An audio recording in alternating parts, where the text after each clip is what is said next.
Ayan, hello po again, no? So another lesson with the earlier it was um about animal reproduction. So today we're going to continue our lesson. It's all about the how they say this one. It's all about the plant reproduction naman yun. Okay, that's one. Plant reproduction.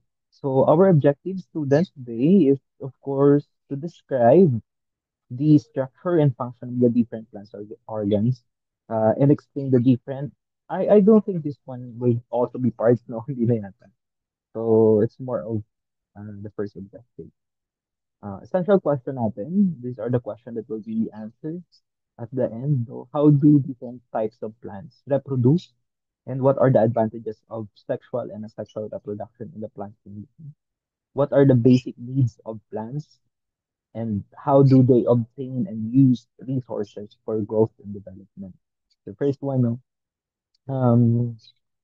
of course, we already know what's the difference between the two.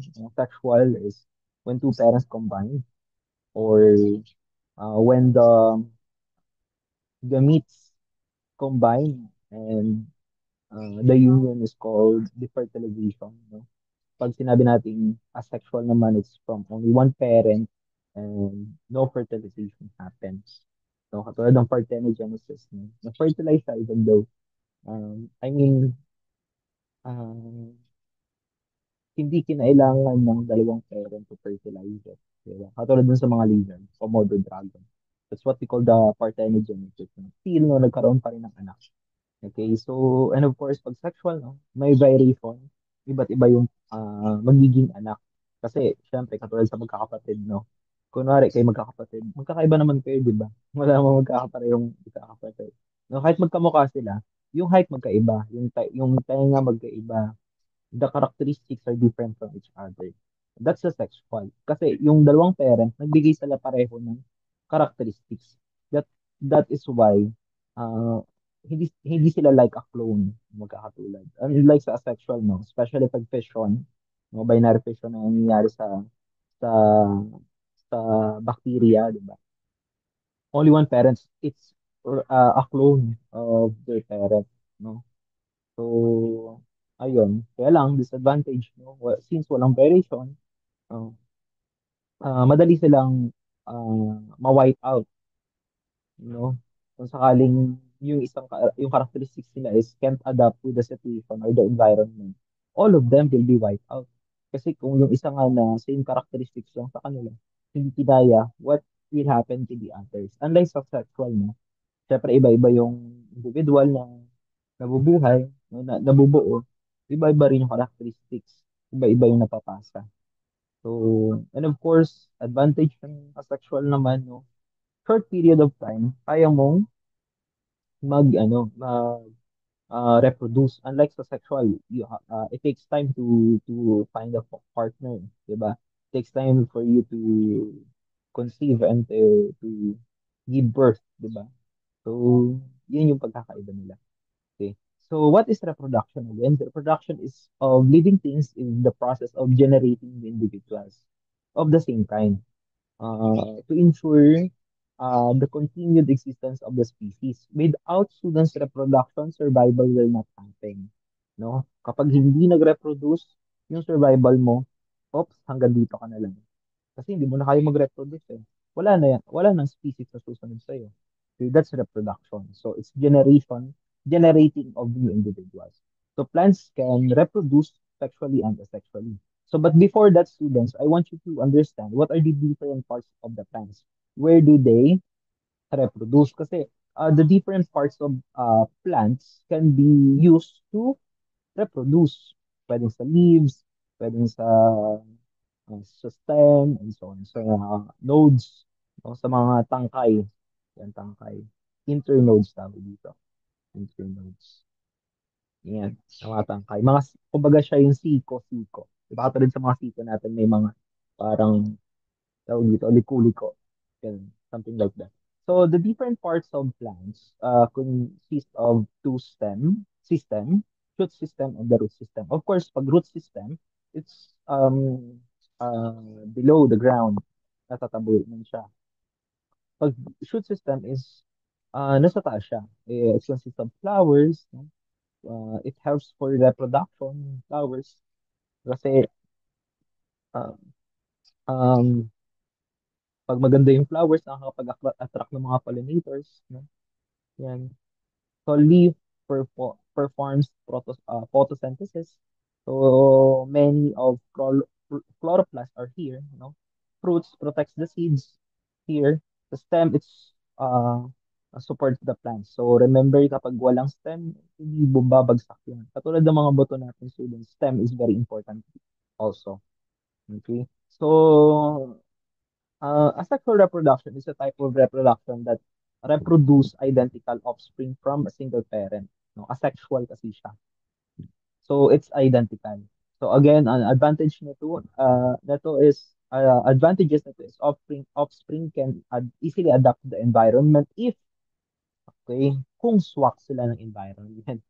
Okay, disadvantage naman students if that environment is harsh, no, and then the offspring can withstand, as I was saying before, no, yung isang characteristics ng parents na namana no through asexual reproduction. So it's a clone-like. So possible na ma-wipe out din sila agad. Pero kung swak naman sila no ng environment, they get along, no. That's a natural selection. Uh, I mean, they are good to that environment. They can easily adapt to the environment. Genetic variation among the plant's member is not necessary. Of course. Siyempre, kapag one parent lang, hindi naman kailangan may variation. So, reproduction through asexual means there's a need of its vegetative parts. You know, pag sinabi natin vegetative parts, these are the stem, roots, and the leaves. So, kung saan sila reproduce. So, through asexual reproduction students, pwede silang mag-reproduce sa stems, sa roots, sa leaves. So, it can occur naturally, natural syempre, or artificially. Pag artificially students, may pangingialam yan, no, ng tao. Okay, so first one students, stolons or tinatawag natin na runners. For example, kung makikita niyo to, no, para siyang tumatakbo, kaya siya tinawag na runners. So, a new plant arise at nodes, yung sa parang tangkay niya sa dulo, no? I mean sa siko niya, parang ganun, okay, sa tangkay niya. So, above ground, horizontal stem. So, para siyang patakbo. Patulad ng strawberries. Ito, strawberries. Strawberries to. It reproduce to, through, I mean, stolons, new offspring. So, from here, di ba kung makita nyo to, new offspring na ulit yung dito. So, that's the stolons. Para siyang tumatakbo. Okay? Again, pag stolons, new plants arise at nodes. Sa nodes, parang siko niya, of a new individual, uh, a new individual pala yun. Nodes of above ground horizontal stem. New individual will rise through that. Next one, students, is the rhizomes. So, rhizomes naman, students, like, parang stolon din, pero, syempre, kasi sa nodes din siya nangyayari. No? It's an underground stem. Pero, ayun nga, pag nagkaiba na ako, the other one is above ground, the other one is underground, itong rhizomes. You know? Uh, usually, okay, usually. Pero, tayo na yun, makikita niyo siya, kaya siya underground kasi usually nakikita mo siya sa ilalim, no? Pero may mga part na nakikita sa taas. Okay, so, uh, ano yung itsura niya? It produce like a network, no? Yan. Ayan, tinan mo, parang network. Diba? May pagkakaiba-iba. So, katulad niyan is ginger. Ito ginger to. And turmeric are plants that reproduce via rhizome.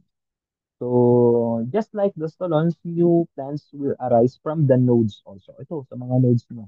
Nodes to, nodes dito, sa side mo to. Okay. So, yun yung rhizomes. Okay, so, sa next. Okay, tubers naman, parang ganun din siya. No? Pero new shoot no arises from axillary bud. Uh, on a swollen short, fleshy underground stem, it is specialized for storage and reproduction. So ang tuber students, kaya siya, ayan, mukha siyang lalagyanan. Kasi malaki siya eh.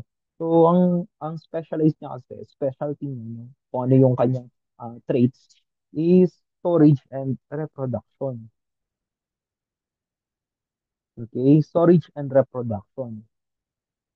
So, kaya siya storage kasi malaki siya. Una, storage of nutrients. Pwedeng water din. And also, reproduction. Kasi kung makikita ninyo, sa mga auxiliary bud na yan, of course, shoots niya is mangyayari katulad sa mga kamote, di ba? Pero dito, ayan, potato nga siya, yung kamote din. Ah,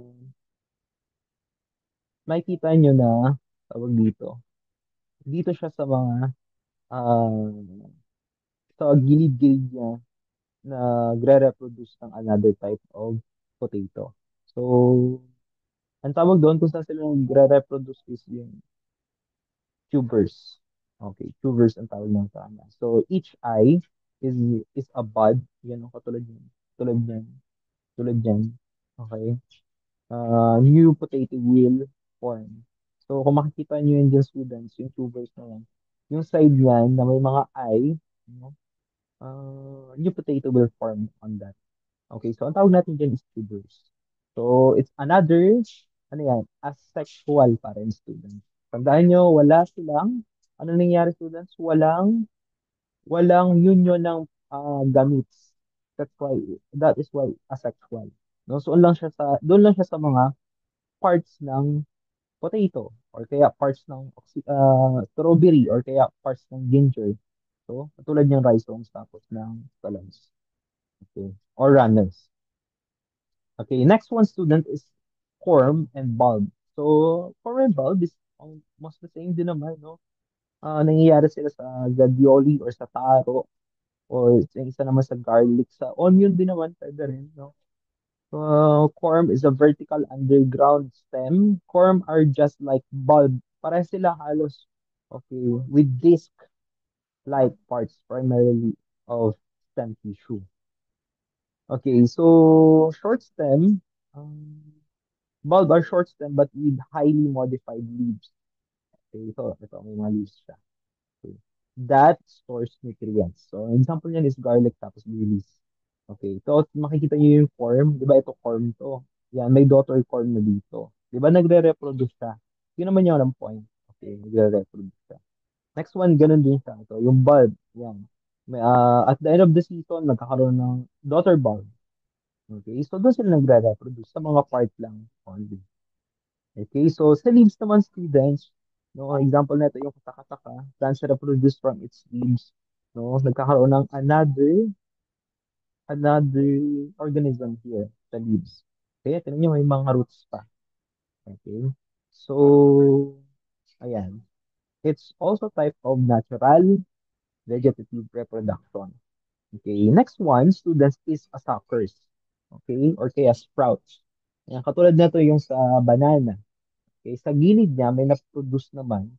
Okay, that is what we call naman. Another plant will be, or another individual will reproduce here on this part. Okay, so that is suckers or sprout. Nag-sprout siya. Okay. Ganun lang isipin ko. Okay, isipin ko ha. It depends sa inyo kung paano yung review. But that thing is also called sprouts. Okay, or sucker. Okay. So those are examples of natural vegetative reproduction. May stolon, no? Or kaya runners na tinatawag. Rhizomes din, uh, tubers, and common bulb, and of course the sucker. Leaves, sorry. Pala. Sa leaves, suckers. Okay? So, ayan, students, another example. Sandali.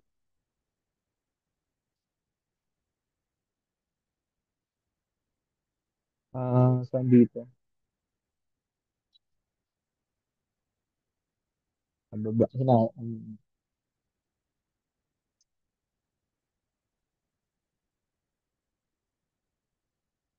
ayan. Okay, pag artificial propagation method naman, no, it's a process by which the reproduction is has an intervention of human, no? May pangingialam na ng human dito. Siyempre, hindi siya mangyayari without intervention of human being or anything like that. Okay, so first one, students, is meron tayong tinatawag na cutting. Madali lang naman siya. Kakat mo siya, that's cutting mo, tapos tatanim mo. Okay, that's artificial propagation. Hindi yan kayang gawin ng plants sa sarili niya. Diba? So, a piece of it will be cut and then will be placed in a jar or in a soil. No, that's basically cutting. Okay, next one, students, is tinatawag natin budding or grafting. So, grafting, tinatawag natin. Stems are attached to a larger stem or root of another. So, kakat mo lang siya, vertically tuloy. Pa letter B, tapos i-attach mo yung isang plant. Okay, so it will reproduce na, no, another type of organism. Okay, next one is tissue culture. The piece of a tissue of the plant will be processed in the laboratory.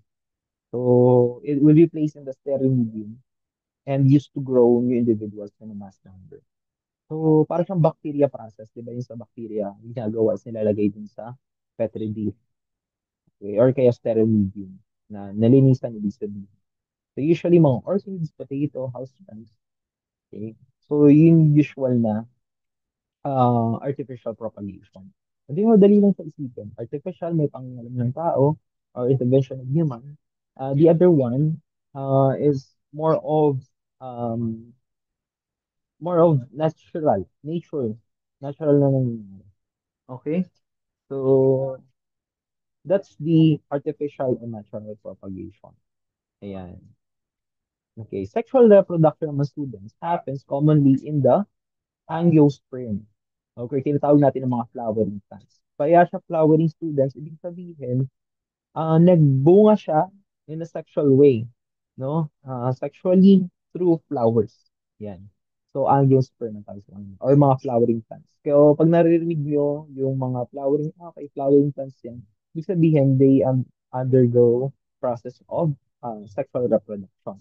Okay, sexual reproduction in flowers involves fusion of sex cells from parent cells. So, in a flowering plants, no, the male gametophyte is the pollen grain, no? Yung sperm niya, tinatawag sa atin, mga lalaki, is tinatawag sa kanilang pollen grain. Sa female naman, is tinatawag na embryo sac. So both pollen and embryo sac are produced in separate way, and of course separately yung process niya. Special structures inside the flower. So seeds protects the future of the embryo from any harm. So, yan, mahaba yan. Okay. So, in here, students, basically, it's the process by which the pollen and egg will be formed. No? Pero, sa isang plant lang sila.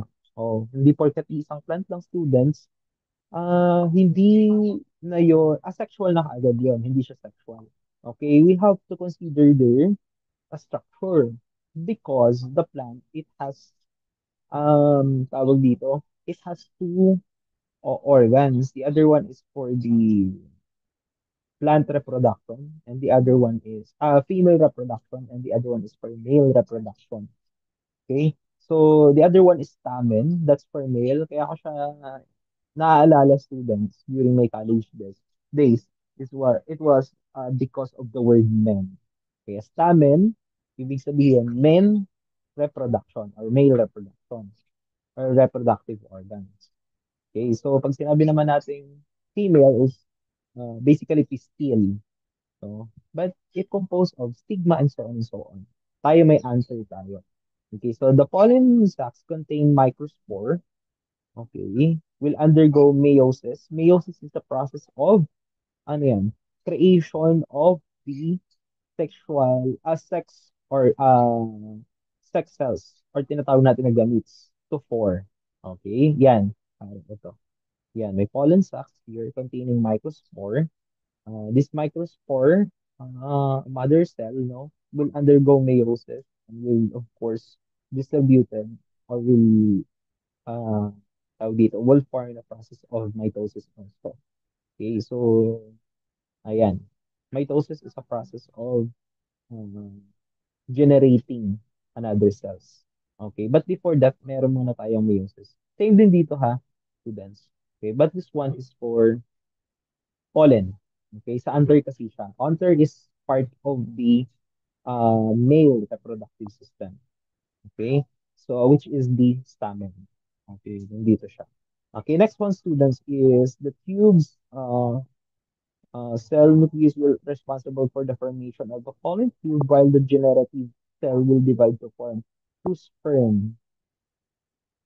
Ayan, two sperm. Okay, yan, 2N. Okay. In here naman sa egg cell, students, no, ang mangyayari is the egg cell are formed in the ovule. Ito, ovule. Okay, of the flower which is contained within the ovary. So yung ovule, it houses by the ovary. Okay. So the megaspore, this one megaspore, will undergo meiosis. Okay. Meiosis again is the process of tawag dito, process of production of the sex cells. Okay. Until it will be formed into eight haploid, and then after that, will be encased inside the embryo sac. Yan. Eight. Madami. Okay. So, yun lang yung process ng students ng formation. Medyo magulo siya. Mahaba. Pero anyways, it's the process. Okay. Medyo mahaba lang siya. Pero the point is, it was created by pollen, by meiosis, no? And then I'll undergo mitosis for generation. Okay. Generating of another cells. Okay. So, formation of it, students, ayan, formation kanina. Okay, so pollination, students, is happen uh, when a pollinator intervene. So, pag may nangialam na. Sabi dito is when a pollen is carried from a stamen to stigma on the same plant, that is the process of pollination. So, but without another species or kaya another agent, students, katulad ng wind, water, and animals, no? Kaya mga pollinators natin yun. Without them, hindi mangyayari yung pollination. So, pollination, students, di ba, may pollen dito sa anther niya. Tapos, dinala lang yun ng pollinator. Kinuha niya. Or kaya, naapakan, nakasama doon sa paa, anything like that. Tapos, napupunta dito sa stigma. Okay, so yung stigma, it has a characteristic of sticky. Okay, and um, it serves as the entering way of the pollen. So, yung pollen na to, students, pwede siya mapunta dito sa stigma through a pollinator. Pag napunta na yan, students, pababa yan dito. Okay. So, magkakaroon ng fertilization. Mag-unit na yung pollen tapos embryo. Okay? So, ganun lang yung students. When a pollen is carried to the stigma, yan ang sabi, of another plant, it is called the cross-pollination. Okay? It increases the variety and can give rise to changes that help a species to survive. So, in many angiosperm, pollen are transported to stigma by variety of agents. Pwedeng hindi yung bees, no? Pwedeng wind, pwedeng water din. Okay? Or kaya ibang animals naman. Pero usually, syempre, yan, bees. Okay? Kaya nga siya tinawag na keystone species. Ang ibig sabihin ng keystone species, ibig sabihin ay malaki yung pakinabang ng environment sa kanya. Or kaya siya yung nagko-control. Kasi without its students, the reproduction of the plants will collapse. Okay? Kaya nandyan dapat yung bees. Next, fertilization. So sabi ko nga kanina, cross fertilization will happen by the pollination agent natin. Pollinators ba? Tinawag natin pollinators. Or tinatawag natin transport agent. No? Cross-pollination tawag natin dun. Yung pollen students, kanina, yung pollen dito, pwede na mapunta dito sa stigma. Again, stigma is may sugary, no? Na sticky. Tapos yung pollen is mapupunta dito. Okay. At tapos, after nyan students, it will slide, no? Papunta dito sa baba. Okay. By a pollen tube. Yung style, dadaan sa style. So, yung style students, it protects the stigma and the pollen tube. Okay. Parang it gives support. Okay. Next one, students, meron tayong ovary. Okay. It houses the ovule. And of course, the sperm and the egg will be fertilized, no? Magkaroon ng union dito. So, malalaman sa students na, ano, na na-fertilize ka once na nag-swell na siya or namagana. Di ba ganyan sa buntis, lumaki na yung tiyan. So, it's the same with this one. Okay, so the ovary swells up and ripen to form a fruit. Okay, so which contain one seed to multiple seeds. Di ba kapag kumakain tayo ng mangga, nakikita natin may seeds. No? Tapos yung fruits niya is swell up. Yun yung pwede natin kainin. Okay, so seed dispersal also happens, no? To prevent seed dispersal and germination. So to prevent overcrowding and competition, seeds are sometimes carried away from a parent plant through a dispersal by wind, water, or animal or kaya explosion. So, ayan, due to wind and other transport agents, students, pwedeng mangyari yung dispersal. Okay? Nade-disperse yung mga seeds, pollens, para ma-pollinate yung ibang plants. Kasi again, pag hindi yan nangyari, uh, the, tawag dito, the plant species will collapse. Okay, will be extinct. So when the seed also lands on the ground, okay, when the seed lands on the ground, through its seed coat, kapag bumagsak na yung seed, no, sa baba, sa underground, sa lupa, it will form a new plant under a favorable condition. Okay, that is what we call the germination. Nag-germinate siya. Lumaki na doon. After niya bumagsak, no, it forms shoot na. Okay, lumaki na siya. Okay. Forming a shoots na. Okay. So, that is germination. Okay, pollination, fertilization, seed dispersal. Pwede ma-pollinate siya, fertilize, or pwede rin naman yung seed dispersal will happen kapag kinain ng plants sila. Kinain ng animals, ng birds yung isang plant, yung fruits niya that contains seed. Tapos, nag-poop siya. Okay, kung saan-saan. Magtataka tayo, ang layo-layo naman nito, pero bakit may ganitong klase ng plant dito? Okay? So, possible na because of the animal, katulad ng birds. No? Yan. So, that will be, that will be the plant reproduction, students. Okay? So, that will be all. That will be part also of our lesson, which is part of our MQA. Okay? Nag-post na rin ako, students, dun sa ating MS Teams about the coverage of it. Pero hanggang plans lang tayo. Okay? That will be all. Thank you.